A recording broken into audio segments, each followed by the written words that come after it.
Hi, the Mac Boominator is back, and this time I'm going to be looking at a MacBook Pro 2019, I believe. Can we blow this one up, or will it be working at the end of this video? Who knows? I bought it from eBay for a very, very reasonable price, but a repair I believe has already been attempted on it, or it's been looked over. So I got it for £250 plus a little bit of postage, which I thought was a very, very, very fair price because it is a Pro, it's got a touch bar, and from 2019 it's not exactly an old model. Now let me read the description to you. It's been beer soaked apparently. Right, it says that it's a faulty Apple MacBook Pro 13.3 inch 2019 touch bar. I bought it from eBay as faulty, thinking that I may have some loose connection, but now understand that it needs board level repair. Now that's interesting, which I don't know. It turns on with chime sound, fan very noisy, and caps light on, see pictures, but no display. Tried to connect external monitor, but no display. Also, it turns back on by itself, even if you shut down by pressing power button. If it's linked with Apple ID, I would try to help remove the ID asking the person to whom I bought it from, but not sure he will help, so I won't promise you. I'm selling this for parts. All a very honest listing. Let me also copy and paste his description, so this is when he bought it. And the original fault was, it says here, MacBook has been damaged due to beer spill. Not switching on, not sure how, if it can be saved, but out of my capabilities. If it's possible, comes with box, no charger, and then it just says the screen looks okay, but not sure it will work, so consider not working. Screws and plates can be missing. Please see inside picture, comes with its box. So I've had a look at it. Obviously I haven't taken it apart. I've just opened it on, and sure enough, every time you open the lid, the fans kick in, so it's like constantly on. Then you have to close the lid again and wait for it to turn off before putting it away. But box is very nice. Hasn't got any information on the back of the box here. I don't know whether that was taken off for a reason or whether it's not the original box. Who knows? Right, but this is it here. When I open it up here, there you go. Fans kicked in. Makes the chime, but nothing happens up on screen here. Now, I did get a torch or flashlight, and I shone it around here. I couldn't see anything come up on the display. It's harder now because you haven't got the little Apple light up thing at the back that you could shine the light through. And then if I hold this down, it will turn off, but I think it turns back on again. Yeah? Let me just fast forward through. There we go. Don't need to fast forward through. It's come back on again, you see. It's the MacBook that doesn't want to die, even though it's pretty much dead. Right, so I think we should just take it apart and have a look at the board. Maybe we can see damage. The very fact that it's got that chime on it makes me think that we're kind of halfway there, which is good. Well, I presume these are pentalobe screws at the back here. Now, I'll say at the beginning, just so I don't waste anybody's time, it's a trying to fix video. I might not be able to fix it. I've never worked on this MacBook before. This A1989. Then it says EMC3358. I've never used one before. I've never even used a MacBook with a touch bar thing on it. So it's a trying to fix. I might not fix it, but I'll give it a real good go. If it's like the other one, because I recently did a MacBook Air 2020, and with that one I got help in the comments, and we ended up getting it working, which is amazing. So it was like a community fix. It might be the same with this one here.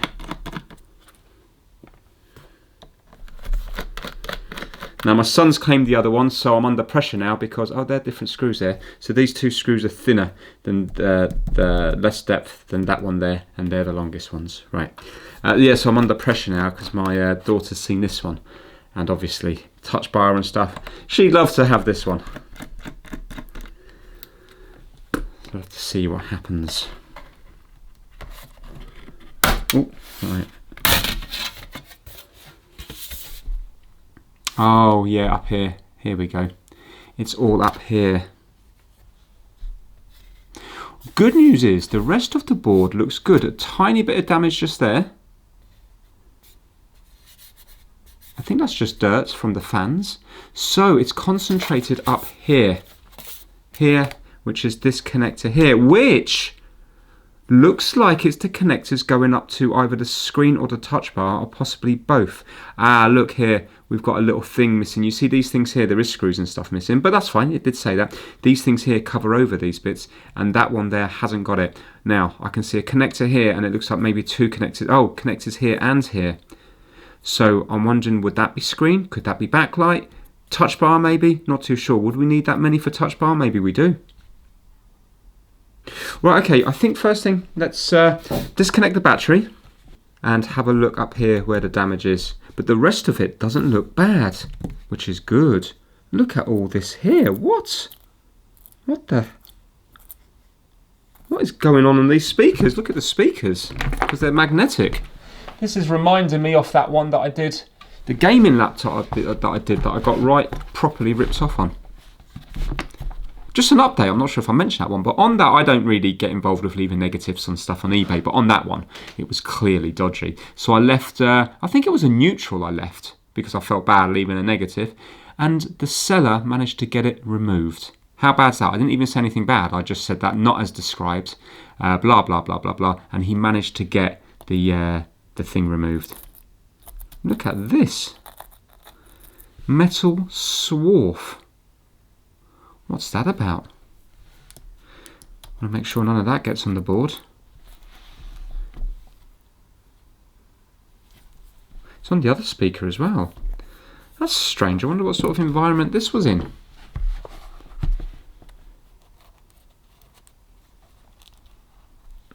Metal and beer.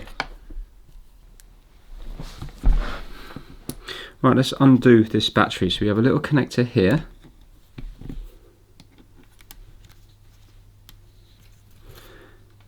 And we're going to need Torx for that.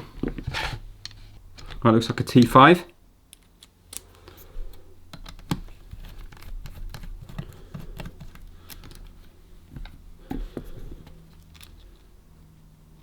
Oh, that's nice how they've done that. Okay, yeah, just two prongs. Let's check the voltage in the battery. There must be still voltage in this battery because it's the fan's kicking.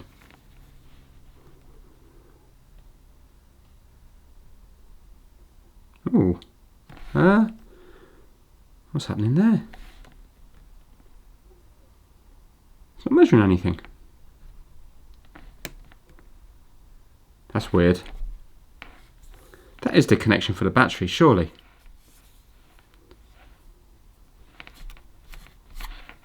I'll tell you what we'll do. Let's get our amp meter in and see what it's measuring now with the battery disconnected. And then we can plug in the battery and see if it makes any difference. So this has 4 USB-C ports. Oh, maybe does that have to be plugged in as well or something to... maybe that has to be plugged in as well to get the reading on the battery or something, not sure. Anyway, let's plug this in, see what it says.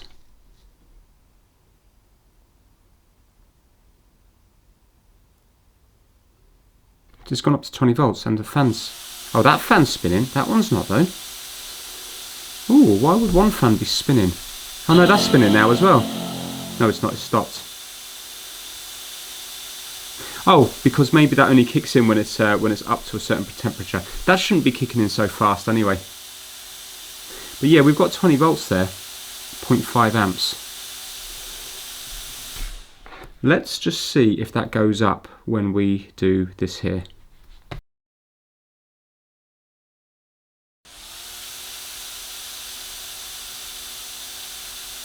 Yeah, there you go, 1 amp, so it's higher. So it must be charging the battery. Right, okay. I'm wondering if this is all display related.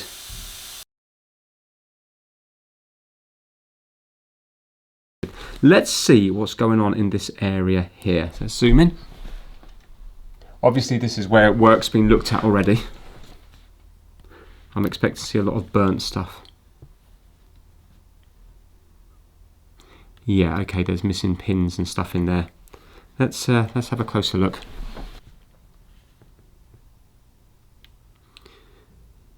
Yeah, okay. Well, I can see that there's a couple of pins, like, looks like they're shorted together with gunk there, and can you see some of them are black? Now I don't know if they're still there or not, or whether they're just been completely burnt out, or whether they're just corroded away there. Let's have a look at the actual connector. Yeah, connector doesn't look too bad. I wonder whether the other side of the connector's also burnt, you know, the one that actually connects onto the bottom of this board here. Also, hold on. Yeah, we've got corrosion up here, haven't we?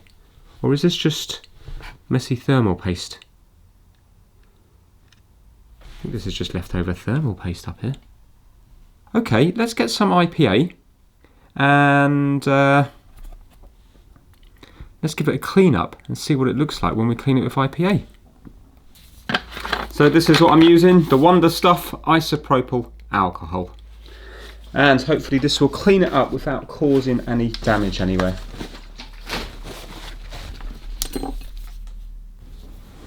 And while I am scrubbing, let's give thanks and praise to the bunch of greatness that is the NNV Massive. And the Massive members are kitdigital.com, Kip Hakes, Max Rokotansky, Having Fun Repairs, Ellensburg Amplifier Repair and Service, Will Michaelis, Chris Seal, Felipe at MrKeeves.com, King Kurd from Lowbook Auto Sales, DJVG, Robert from Timsy's Auto Air, Albert at www.faroutsounds.co.uk, and Stuart Park. Mahusive thanks to each and every one of you. Now, is the scrubbing nearly complete? Let's see.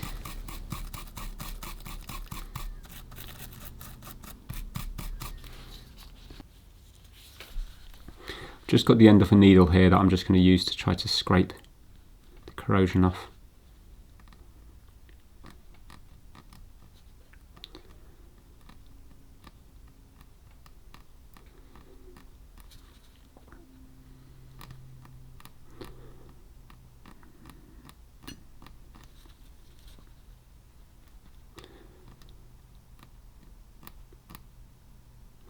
Well, you can see that pad is starting to reappear. Not the pad, the connection.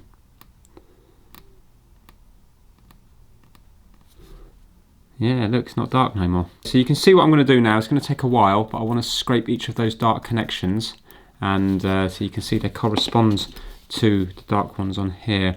Now it could be that they're burnt, and it might have blown something else, but I want to get them clean to begin with, so they hopefully will make a good connection with each other, and then we can take it from there. I think I'll be extremely lucky if it was just this. I'm sure we're going to have to take the board out. There could be plenty more damage on the opposite side that we can't see. But I'm just going to clean this up. This will probably take a good 10 or 15 minutes. Okay, I've given that a nice clean up now. It's not perfect. The pins are still dull, but look, you can see a little bit of gold on each of them now. Yeah. So I'm just going to dry it off.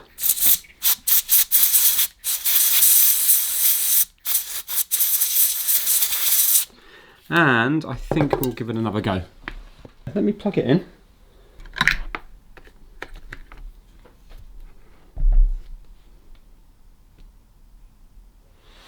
Here we go, 20 volts.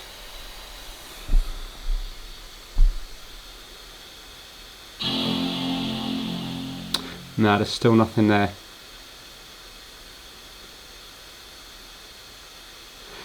I wonder, is it all just display related? But why is the fan kicking in like that so early? Do you know what? I know they said in the thing, but it didn't work on the external TV. But let's. I think we should give that a go. I'm just going to see if this thing here is going to work. Option Command Shift here. Just want to see if this will reset it.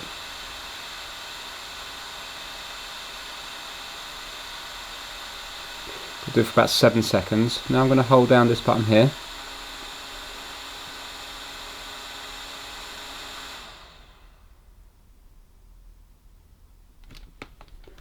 Right, is it going to kick in again? Yes, it is. Yeah, okay. Let's plug it into a TV, just in case it's all display related. I'm going to be using one of these, a USB-C to digital AV.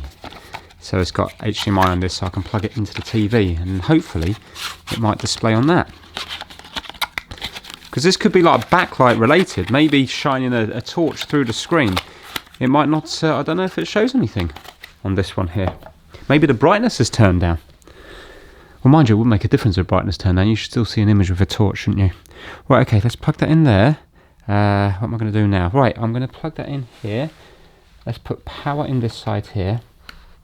Also, it's not working when I turn it on. I wonder, is that because the battery's flat?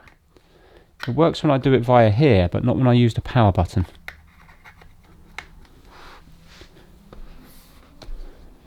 Right, straight to 20 volts. Let's see if anything's going to happen on the telly. Input, HDMI 1. Yes, support Apple. Excellent. Right, okay. Supportapple.com Mac Startup. Right, I had this on my previous one when I wiped it. When I erased the Mac, when I went to turn it back on, it came up with this, and I had to go into Internet Recovery, which I think was Command Option R or Command Shift R, something like that. Right, let's try that. So, turn it off. Let me just try Command R.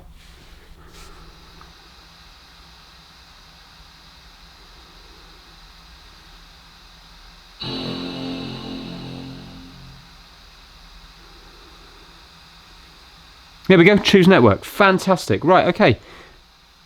Touchpad's working.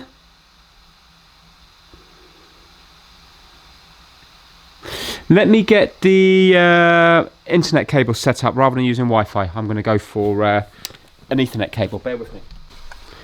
Right, so I've got my dongle here and I've got my cable. Let's see if we can connect it up via this. I wonder whether this has a soldered in SSD. I wonder whether that's failed, as well as the screen. Yeah, we've got our lights lighting up here. So here we go, starting internet recovery. This may take a while. Fantastic. Well, if we can get it working on the TV, then that's going to be great, because it will tell us whether it's locked, and it will just tell us what's working and what's not working, won't it? It could even be used as an external, just like a normal kind of PC rather than a laptop. Actually, just thinking out aloud, maybe the battery on this is really, really flat. And maybe that's why the fan's running at top speed, because do you remember on the other one I did, the fan was running at top speed because of the battery situation, because the battery was completely and utterly dead. So it could be related to that.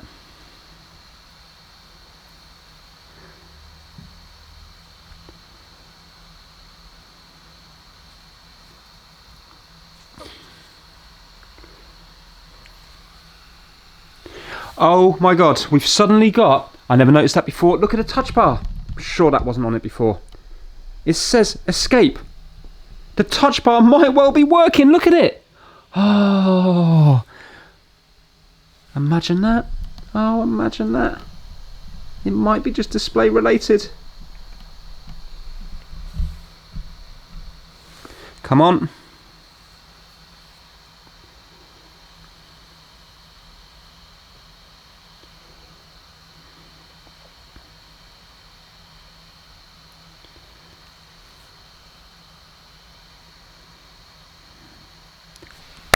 Excellent, look at it.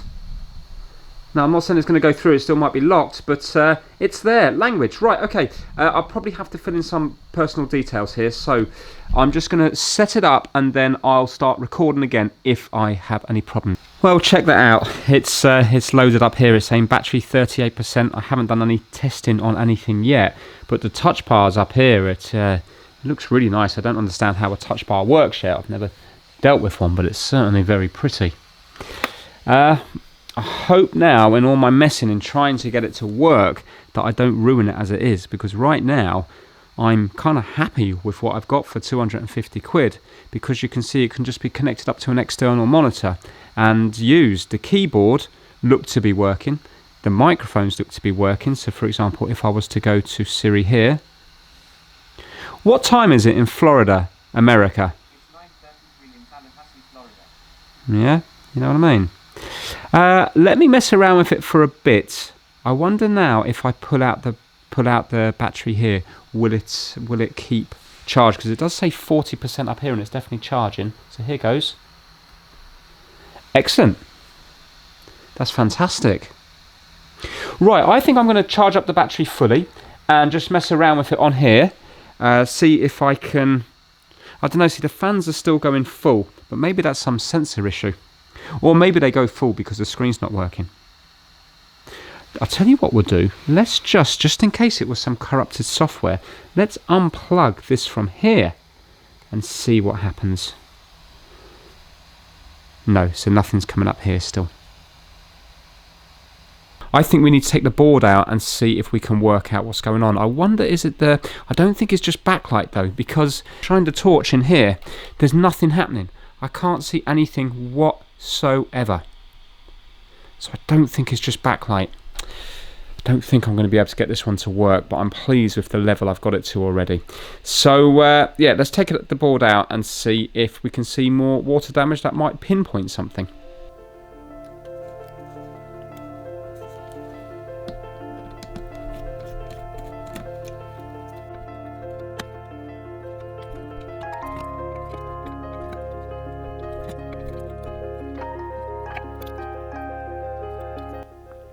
That looks a little bit sticky here. Not bad though. Definitely not bad. I think we need to get to the other side of this connector because maybe there's burnt things on the other side of this connector.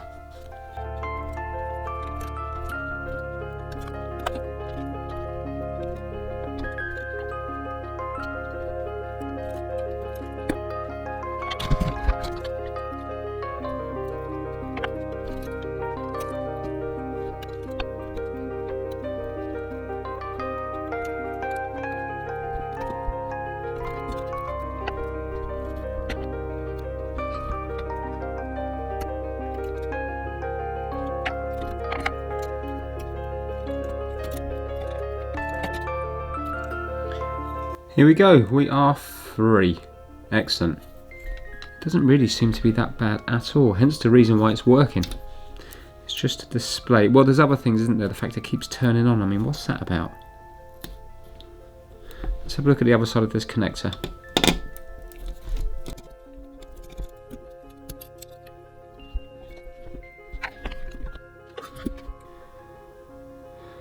Well, that looks perfect, doesn't it?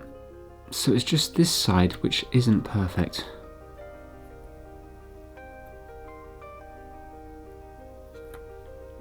And I don't think that's bad enough, unless you can see these ones here. Maybe now that it's out I'll be able to give it... Maybe I can clean it with a fiberglass pen. Because those ones still look dull there and there. Yeah, I can clean that. Right, let's have a look at the connection on the board.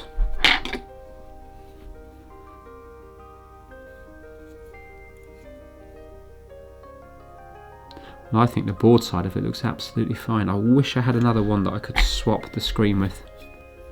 Maybe we should take off this here, because if the you know, the fan running all the time, I wonder... Well, the thing is, it's instant, isn't it, as soon as you turn it on, so it's not overheating.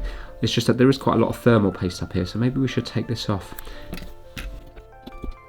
Just doing it bit by bit so I don't put any strain anywhere.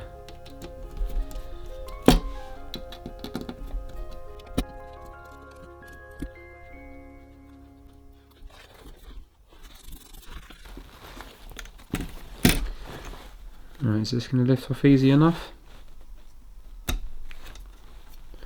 Yes, it is. Right, let's give this a nice good clean. There's a lot of thermal paste on that, isn't there?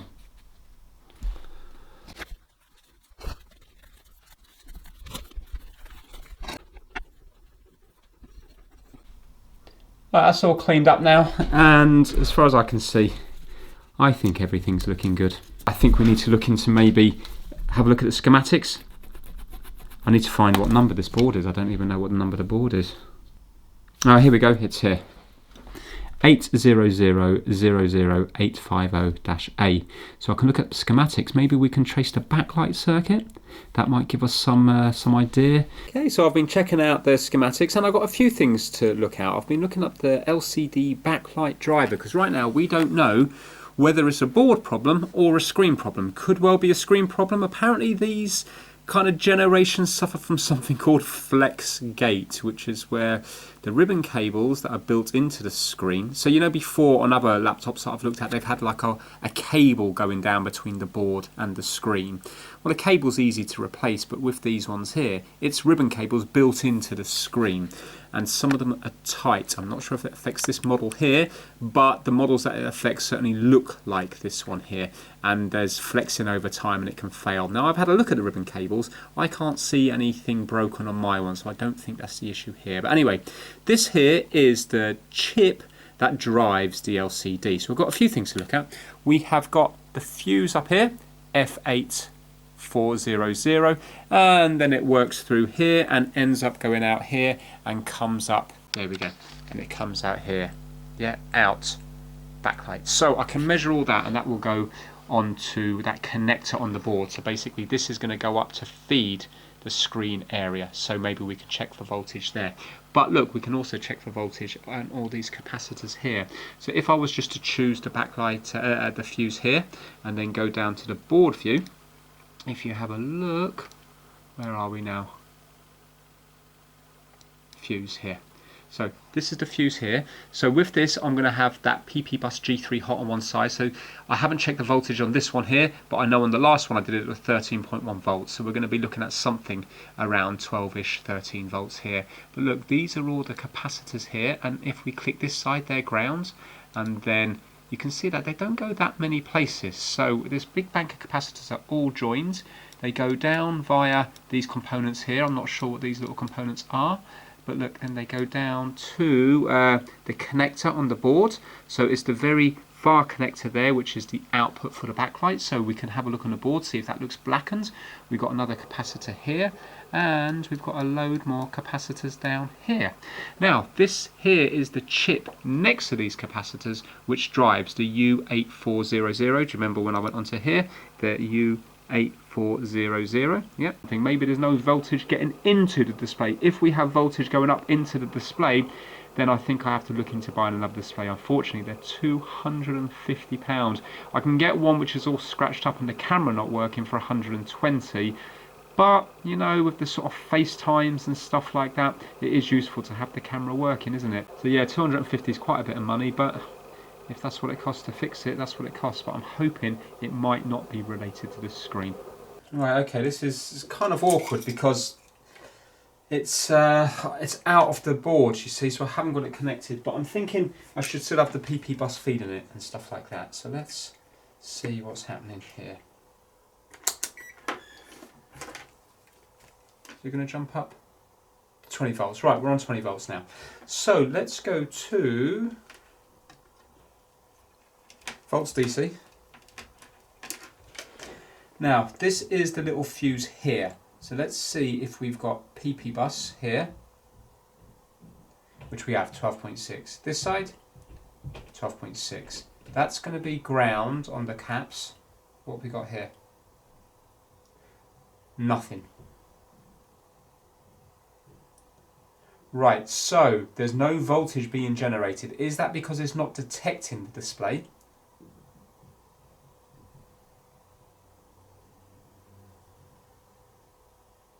Okay, well that's good. Right, let's go on to here.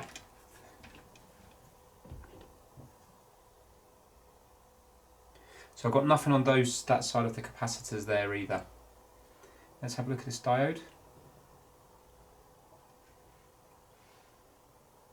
No, so there's nothing there.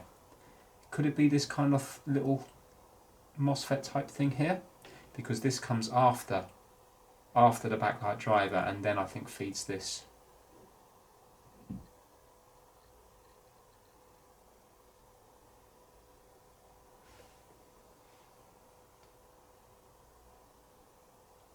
I can't see any voltage there either. So let's check the caps for shorts in case there's something pulling it down. So that's the ground side anyway. You can see it's coming up on the meter. Yeah, it's a full short, but there's no short on this side. All these caps are connected together. That's fine. That side off the diode, fine. So that means that this side is going to be okay because they're all on the same rail. So that's the ground side anyway. That's that side. So there's no fault there. I bet you it's the screen.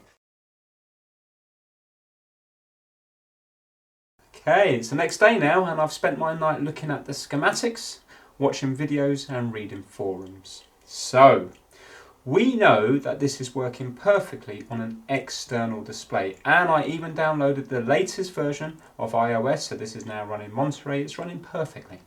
The things that do not work are the backlight on the keyboard is definitely not working, and the backlight on the display is not working. As well as that, I cannot see any image whatsoever. It doesn't matter what I put on the screen. When I shine the torch / flashlight at that screen, I cannot see any image whatsoever. So I looked on the schematics and I found out that the keyboard backlight and also the backlight for the display comes from this little chip down here. So that made me think, oh, well, maybe the chip is faulty. Now, looking at this chip, I think I have got it on other boards, other broken MacBook boards, because it looks like the same one's been used for various different models. So basically, it's kind of generated from here. It goes through this MOSFET type thing, and then it goes onto this rail here of capacitors. It also is fed from, the main thing is fed from up here. So we have PP bus coming in on this fuse here. It feeds this MOSFET type thing here, and then from here it goes through these capacitors here, which is also linked to these ones here. These then go up to this connector here on pin 43, which is the very big pin that you can see. I sort of thought they were ground pins, but they're not. It's the actual main big pin. You can see 4 main big pins on the edges there. Well, they're where the power supplies come into the display. So when I seen that the backlight and also the keyboard backlight was fed from this chip, I thought that maybe this chip is at fault, which would be fantastic. But doing different readings and stuff on different forums, people are saying you have to have a known good display because this communicates with the display, or the board communicates with the display. And if there's no display connected, you're not going to get like the boost circuit to boost up, because the LCD one here I think can be up to 40 or 50 volts, something like 40ish volts I think. Yep. So you're having to boost to 12 volts that are coming in from the PP bus up here into 40 volts for here. So then I thought, do I really want to spend £250 on a display to prove whether or not it's working? Because I don't think the display's at fault. And then I did more and more reading, and apparently it's a common issue on these ones here because of, it could be called a design flaw. That basically what happens is when you get water damage on this connector here, and that's exactly what we've had, then what happens is the voltage from the backlight, the next one from the backlight, is a data pin that goes underneath the CPU. So basically, if you get water on here and the 40-ish volts travels down the data line to the CPU, it blows the internal display, but not the external display. And that's what we've got here. And when I do the resistance readings here, it is showing both pins on the internal display, I believe, should be very close to each other, and they're not. One's basically shorted and one has like 1,000 odd ohms. So unfortunately with this one, there's a section of the CPU which is not outputting the internal image, so we're never going to get it to work even if I do change the display. Now the display might be broken as well, but it's I'm certain it's coming from the CPU that we've got the problem. So basically this is kind of what I found. Well, when I say I found on my board, but other people have found it, not me. So basically on this connector up here, pin 43 is the PP out backlight. So that's the thing that's going to have, let's just call it 40 volts. Now pin 1 is actually next to it. So you've got 43 here on the massive one here. I'll show you all this in a minute when I'm doing my readings anyway.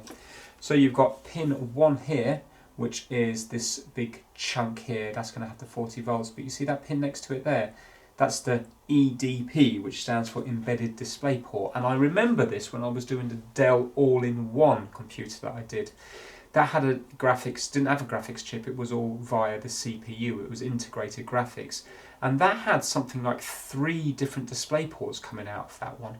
One would be feeding an external display, one would be feeding the internal display, and I don't think the third one was doing anything whatsoever.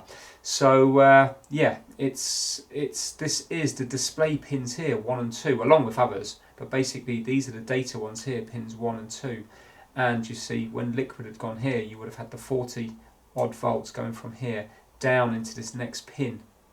And this should only be 1 or 2, you know, this should be low voltage, like 1, 2, 3 volts or something like that. And so you have the big voltage going down into here, which fries the CPU, unfortunately. Now, yeah, it's these ones here. This is the main voltage one, and then pin 1 is EDP, this one aux N, and this one is aux P. And these are the data lines for the screen image.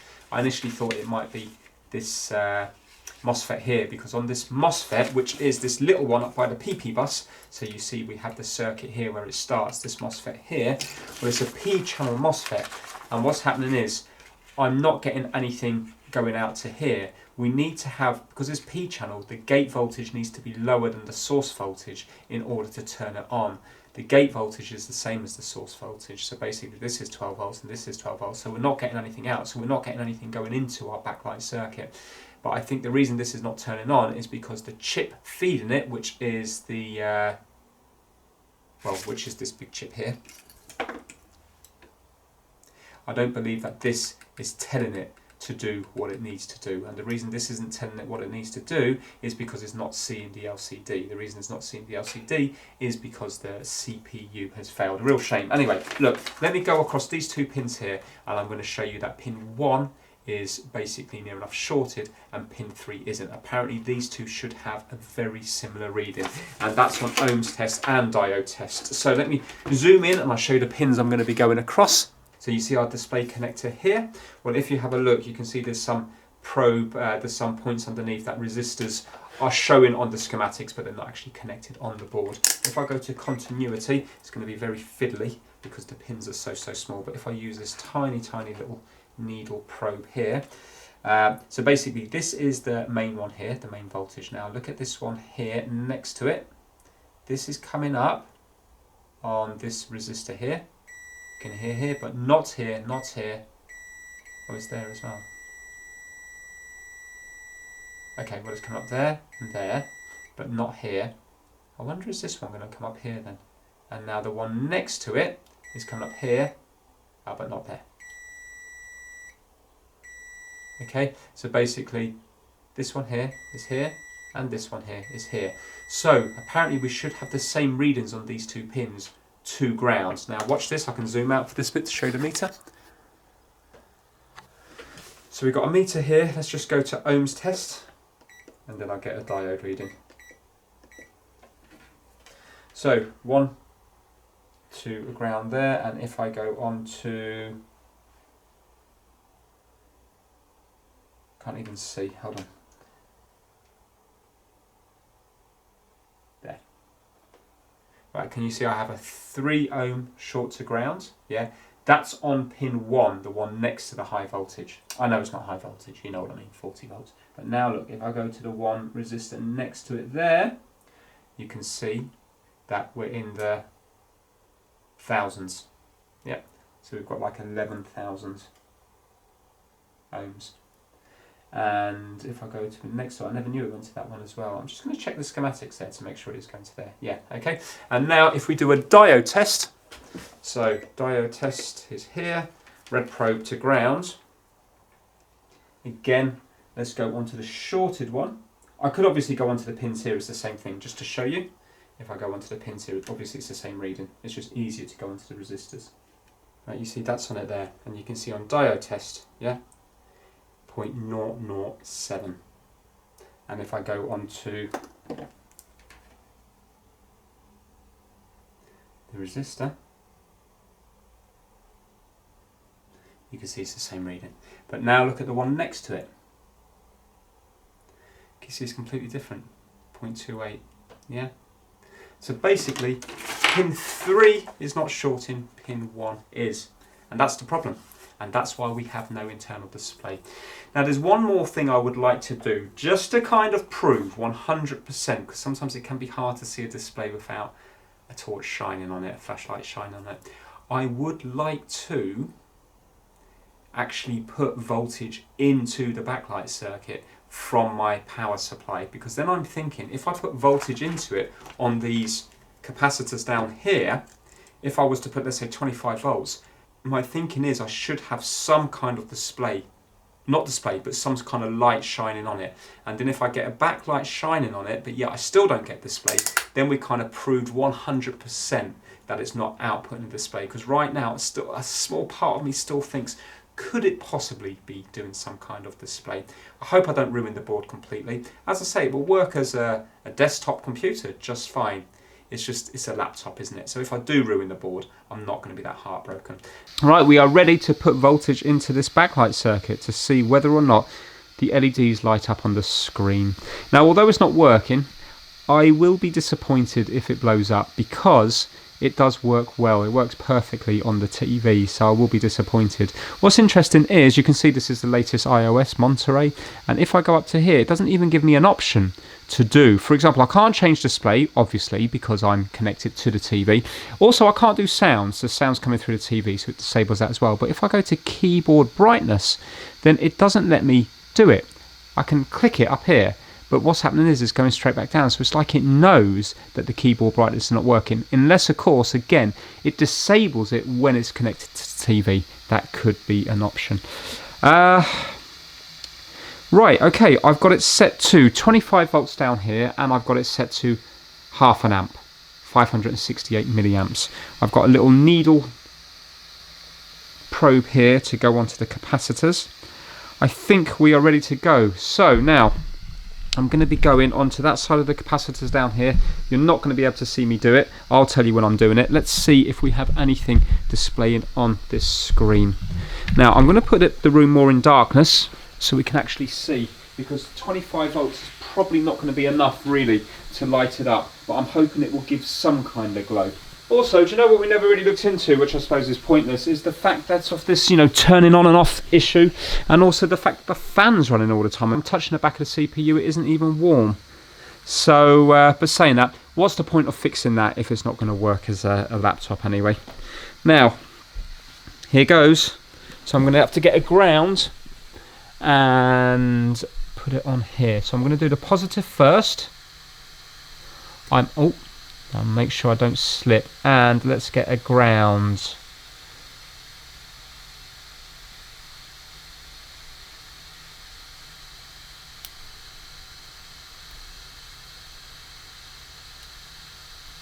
Not drawing anything. Was that a bad ground? One second, I just want to see if the chassis is ground. See, if I don't do this, it will always be on my mind. Now, if I had another board, I would put it in there, and if the display works, we know it works. It's just that I don't know whether it works or not.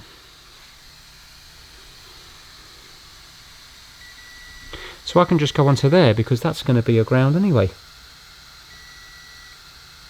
Yeah, okay. Right, here goes.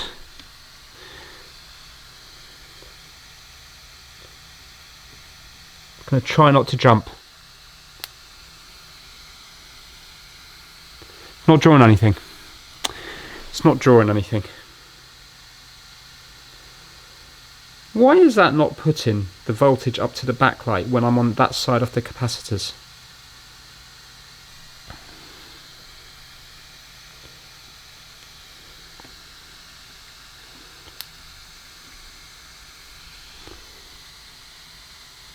That's annoying. Oh well, I haven't broken it, which is good.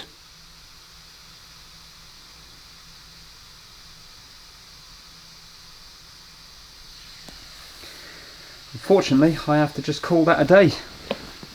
Right, it's been about a week, I think, since that last part of the video. I did finish it up, and I'm still 99% sure that the CPU has failed internally, just on the internal display.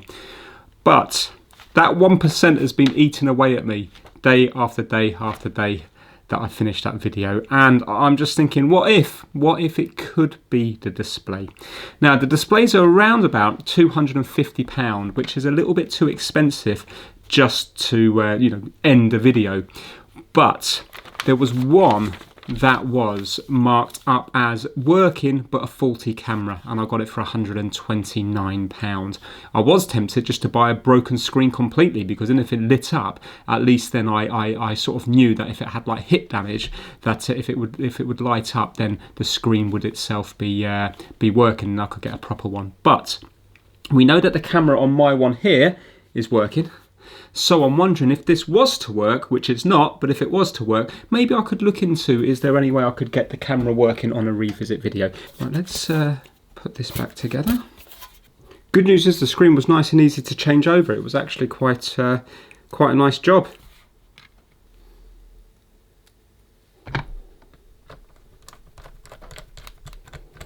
Right, here goes. What would be nice is if I turned it on and the fans didn't go crazy. But I've got a feeling they are going to go crazy. Right, condition of this is okay. It was advertised as, like very scratched up. It's not too bad really, is it? Just a few scratches around here. I haven't even attempted to give it a clean yet.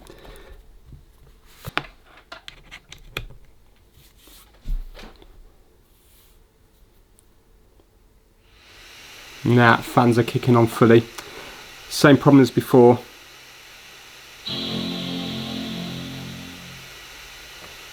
Right, let me connect it up to the TV. Oh well, there we go. We've proved it's definitely those internal ones, which I knew by measuring with the multimeter, but there was that 1% doubt.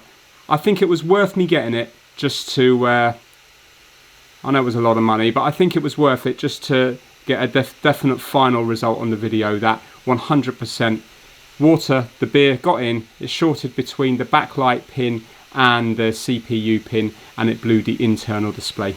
Right, let's just connect it up to the TV just to make sure that it's definitely okay.